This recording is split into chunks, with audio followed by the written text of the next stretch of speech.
If it's been months, maybe even years, and you are still thinking about someone who broke your heart, then this video is for you, my dear. The truth is, it is not your ex who is keeping you stuck. It's 5 mistakes you are making without even realizing. And once you understand them, healing becomes lot easier. So, hello everyone, this is Komal and I hope everybody is doing well. So, today we are talking about 5 mistakes that keep you stuck after a toxic relationship. So, let's just not waste the time and start with the video. So, my first point is waiting for closure. Okay, so let's start with the biggest mistake. So, your mind and you are waiting for closure. हमारा जो दिमाग है वो ये सोचता है कि अगर सामने वाला आए और एक्सप्लेन कर दे कि उसने हमें क्यों छोड़ा, क्या रीजंस थे, या फिर हमारे मन में जितने भी क्वेश्चंस हैं वो उसके आंसर दे दे, या फिर वो अपोलोजाइज कर ले अपनी गलतियों के लिए. But tell me one thing honestly, if they will come and give you the closure what you want, तो तुम्हारा दिमाग सोचना बंद कर देगा या उसमें नए क्वेश्चंस जाग जाएंगे. लाइक अगर मैंने ये ना किया होता तो शायद ये सारी चीज़ें सही हो जाती, या फिर मैंने थोड़े से और एफर्ट्स लगाए होते तो मे बी ऐसा नहीं होता. तो waiting for closure is not the solution. The thing is, अगर तुम्हें क्लोजर मिल भी जाता है तो भी तुम्हारे माइंड में 36 क्वेश्चन चलेंगे. एंड उसके अलावा क्लोजर वो नहीं है जो तुम्हें कोई और आके दे. क्लोजर वो है जो तुम अपने माइंड में मेकअप कर लो और अपने आप को समझाओ कि this is the end, this is the last stage of this relationship and everything is finish. Now I have to move on and heal. So here is my second point, checking their social media. My love, checking their social media again and again is keeping you stuck. See, I know whenever you check their social media, तुम्हें ऐसा लगता है कि oh my god, there is something, I am close to them, like अभी भी मैं उनसे close हूँ, अभी भी कुछ पार्ट बाकी है अगर मैं उनका सोशल मीडिया चेक कर पा रही हूँ. Baby, please stop it, please stop it. Checking their stories, their post and everything, that folder which you have made, which have thousands and hundreds of photo in it. Stop checking those. वही चीज़ें आपको stuck करके रखी है और आपको जैसे ही आप 10% हीलिंग पे जाते हो आप फिर से 1 पे आ जाते हो सिर्फ वही चेक कर करके. So please stop this.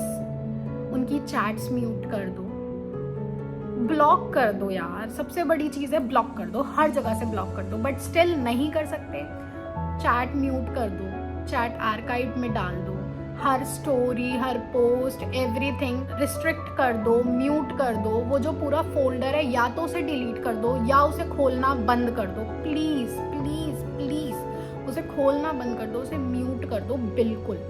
और जो उनसे रिलेटेड तुम्हारे फ्रेंड्स हैं, जो उनसे रिलेटेड कनेक्शंस हैं, उनसे थोड़े टाइम के लिए डिस्टेंस कर लो ताकि तुम हील कर पाओ. देखो, इससे तुम रूड नहीं लगोगे and doing something for yourself, for your healing, for your peace is not wrong. अगर तुम थोड़े टाइम के लिए थोड़ा डिस्टेंस क्रिएट कर लोगे ना, आई होप जो समझदार इंसान होगा वो समझेगा कि ये जो चीज़ है ना, ये इंसान अपने पीस के लिए कर रहा है, ना कि इससे मुझे कोई प्रॉब्लम ही है या उसे मुझसे कोई प्रॉब्लम है. यू नो, समझदार इंसान समझेगा. तो just do these thing and stop checking their social media. So here is my third point, which is romanticizing the relationship. This one is dangerous. जो तुम्हारा माइंड बार बार याद करता है ना कि वो अच्छे मोमेंट्स, वो एक साथ हंसना, वो एक साथ घूमना और हमारे फ्यूचर के बारे में चीज़ें डिस्कस करना, एवरीथिंग, ये जो तुम्हारा माइंड लेके बैठा है और वो जो बार बार सोच के खुश होता रहता है, दिस इज़ वेरी डेंजरस. ठीक है, first of all you have to think. जब भी तुम्हारा ब्रेन ये अच्छे मोमेंट्स सोच रहा है ना, सबसे पहले बस एक चीज़ करो, वो टाइम याद करो जब तुम एंजाइटी में थे, जब तुम बहुत सैड थे, you were crying because of that person, तुम्हें एंजाइटी हो रही थी इतनी गंदी, and there was no one for you. और अगर कोई होगा भी तो भी वो तुम्हारी हेल्प नहीं कर सकता, बिकॉज ये सारे जो चीज़ें हैं ना, ये तुम्हें खुद हैंडल करनी है, तुम्हें खुद समझना है एंड खुद अपने आप को इन सब चीज़ों से हील करना है। तो जैसे तुम्हारा माइंड वो रोमांटिसाइज करना शुरू करे ना, stop there and think about those bad days as well. अपने दिमाग को याद दिलाओ कि वो जो रोना और वो एंजाइटी और वो जो रात को ऐसे पूरी पूरी रात ना सोना और वो जो इतना रोना था ना, वो भी उस रिलेशनशिप का ही पार्ट था।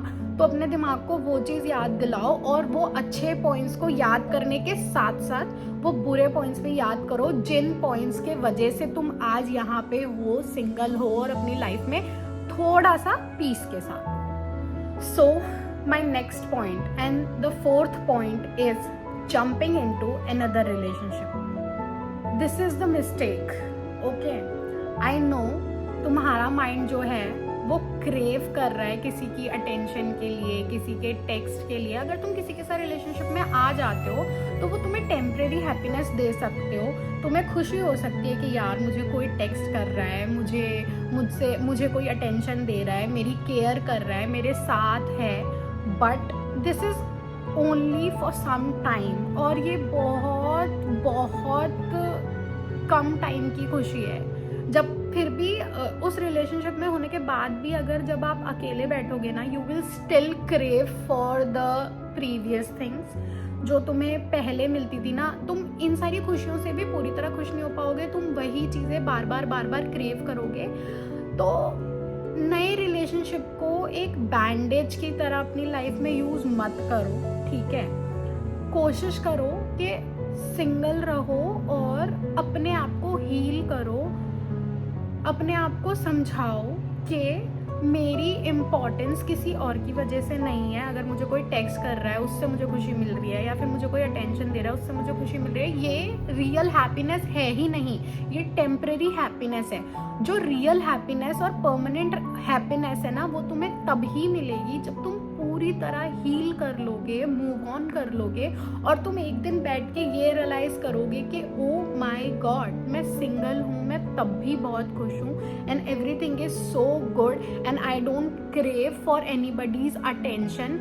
एंड अगर तब हीलिंग, प्रॉपर हीलिंग के बाद तुम किसी रिलेशनशिप में आते हो, किसी के साथ आते हो, तो वो लव जो होगा that will be very pure, very very pure. मतलब तुम्हें रियल लव उस टाइम ही होगा जब तुम प्रॉपरली हील हो जाओगे। लेकिन अगर तुम किसी रिलेशनशिप से निकलने के लिए, अपने थॉट्स कंट्रोल करने के लिए और ये सब करने के लिए जल्दी से किसी और रिलेशनशिप में जंप कर दोगे ना, तो this will be not love. ये खाली तुम्हारे माइंड को एक छोटी सी खुशी और हैप्पीनेस दे देगा और सेफ फील करा देगा कि या आई स्टिल हैव समवन जो मेरे लिए टेक्स्ट कर रहा है, जो मुझे छोटी छोटी खुशियाँ दे रहा है टेंशन देके। तो don't do this mistake, okay. Don't get into a relationship just to feel important in someone's life. And अपने दिल को थोड़ी सी खुशी देने के लिए please don't use someone as in bandage your heart.